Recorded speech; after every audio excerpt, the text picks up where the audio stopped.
नमस्कार। हिमाचल अभी का रेडियो बुलेटिन सुन रहे हैं आप और मैं हूं आपके साथ किरण बौद्ध।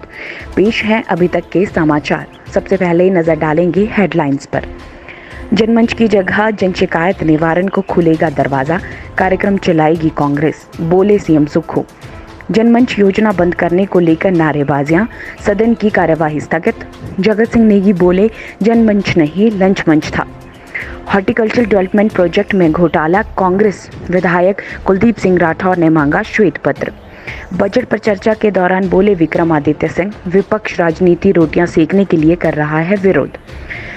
पहले नवरात्रि पर हिमाचल के शक्तिपीठों में मां के जयकारे, देवियों का आशीर्वाद लेने पहुंचे भक्तजन।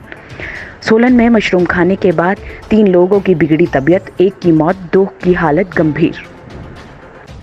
अब समाचार विस्तार से। सीएम सुखविंदर सिंह सुक्खू ने बुधवार को कहा कि कांग्रेस सरकार ने आम लोगों के लिए घर तक पहुंचाने के लिए बीजेपी के प्रमुख कार्यक्रम जनमंच की जगह नई जन शिकायत योजना की शुरुआत करने का निर्णय लिया है। बीजेपी द्वारा 2018 में शुरू किए गए जनमंच कार्यक्रम को जारी रखने की मांग को खारिज करते हुए सीएम ने कहा कि उनको पुरानी सरकार से सीखने की कोई आवश्यकता नहीं है कि आम लोगों तक पहुंचने के लिए कुशल योजना कैसे चलाई जाएगी। नेता जयराम ठाकुर ने लगातार हस्तक्षेप को खारिज करते हुए सीएम ने कहा कि पूर्व सीएम वर्तमान सरकार पर अपनी पुरानी योजना जनमंच को जारी रखने का दबाव डाल रहे हैं, लेकिन बीजेपी सरकार अब सत्ता में नहीं है और कोई कांग्रेस सरकार उनकी योजना को आगे बढ़ाने के लिए इच्छुक नहीं है। विधानसभा के बजट सत्र के 7वें दिन भी बुधवार को सदन में खूब हंगामा हुआ। बीजेपी विधायकों ने जनमंच योजना को बंद करने के विरोध में बेल में जाकर जमकर नारेबाजी की। इसके बाद सदन की कार्यवाही कुछ समय के लिए स्थगित करनी पड़ी। प्रश्नकाल के बाद नेता प्रतिपक्ष जयराम ठाकुर ने जनमंच बंद करने के लिए सवाल उठाया। उन्होंने कहा कि हर चीज बंद कर रहे हैं, क्या क्या बंद करेंगे? पाइपें, नलके सब बंद करने हैं। जनमंच का एक आयोजन करें, तब मालूम होगा कि इसका क्या मतलब है। मंत्री अधिकारी मौके पर समस्या का समाधान करते हैं। कैबिनेट मंत्री जगत सिंह नेगी ने कहा कि जनमंच नहीं लंच मंच था। सदन में इस पर हंगामा हुआ। जगत सिंह नेगी ने कहा कि मैं जनमंच का भुक्तभोगी हूँ। हॉर्टिकल्चर डेवलपमेंट प्रोजेक्ट में हुआ घोटाला, ठियोग से कांग्रेस विधायक कुलदीप सिंह राठौर विधानसभा सदन में इस प्रोजेक्ट में गड़बड़ी का आरोप लगाते हुए अपनी सरकार से इसमें श्वेत पत्र मांगा है। उन्होंने इस प्रोजेक्ट में हुए घोटाले की जांच मांग करी है।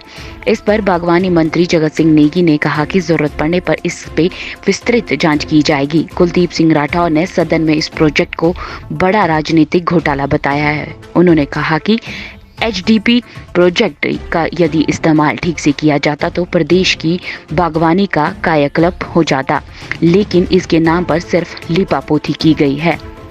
शेष समाचार ब्रेक के बाद। आपके स्वास्थ्य का प्रहरी श्री बालाजी हॉस्पिटल, कांगड़ा, हिमाचल। हिमाचल विधानसभा बजट पर चर्चा के दौरान लोक निर्माण मंत्री विक्रमादित्य सिंह ने कहा कि इससे पहले की बजटों में ग्रीन राज्य की तरह कोई कदम नहीं उठाया गया, लेकिन पर्यावरण में आ रहे लगातार बदलाव को देखते हुए सरकार ने इस बार अलग पहल करते हुए ग्रीन राज्य की नींव रख दी है। वहीं उन्होंने नेता विपक्ष को नसीहत देते हुए कहा कि सरकार को सही योजना की विपक्ष की तारीफ करनी चाहिए। जब वे विपक्ष में थे तो वे भी बीजेपी सरकार की जनहित योजनाओं का स्वागत करते थे, लेकिन अब जब बीजेपी विपक्ष में है तो केवल विपक्ष राजनीति रोटियां सेकने के लिए विरोध कर रहा है, जो कि एक स्वस्थ लोकतंत्र में सही परंपरा नहीं है। मां दुर्गा की आराधना के पर्व नवरात्रे आज से शुरू हो गए हैं। प्रदेश के सभी शक्तिपीठों में चैत्र नवरात्रि के अवसर पर भक्तजन सुबह से ही जुट गए। सभी मंदिरों में लंबी कतारें देखी गई। शक्तिपीठों को फूलों से सजाया गया था। मां चिंतपूर्णी, ज्वाला माता, मां चामुंडा, नैना देवी, ब्रजेश्वरी माता के मंदिरों में जिला प्रशासन की तरफ से पुख्ता तैयारियां की गई थी। वहीं श्रद्धालुओं को हर सुविधा का ध्यान रखा गया था। सोलन में मशरूम खाने के बाद 2 प्रवासियों की हालत गंभीर हो गई है, जबकि 1 की मौत हो गई। गड़खल में काम करने वाले 4 प्रवासी बाजार से मशरूम लेकर आए और रात को खाना खाने के बाद सो गए।